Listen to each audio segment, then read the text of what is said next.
ঝিঙে আলু পোস্ত সকলেই বানাতে জানেন, কিন্তু একই রান্না এক একজনের হাতে এক এক রকম হয়। ঠিক এই পদ্ধতিতে একবার বানিয়ে দেখতে পারেন।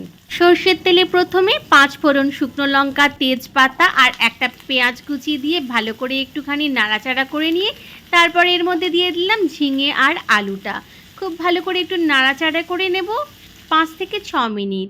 তারপরে এর মধ্যে দিয়ে দেব সামান্য পরিমাণ হলুদ গুঁড়ো আর অল্প একটু নুন আর চেরা কাঁচা লঙ্কা 4-5টা। আরও একবার ভালো করে নাড়াচাড়া করে নিয়ে এর মধ্যে দিয়ে দিলাম বেটে রাখা পোস্তটা। এবারে আর কিচ্ছু না, শুধু গরম জল দিয়ে একটুখানি সিদ্ধ হওয়ার জন্য ঢাকা দিয়ে দেব 7-8 মিনিটের জন্য। 7-8 মিনিট পর ঢাকা খুলে নিয়ে আরও একবার কাঁচা লঙ্কা ছড়িয়ে পরিবেশন করুন বাঙালির অত্যন্ত প্রিয় ঝিঙে আলু পোস্ত। সাদা ভাতের সাথে এরকম একটা ঝাল ঝাল ঝিঙে আলু পোস্ত, আহা কি যে অমৃত! ভালো লাগলে বানিয়ে দেখুন।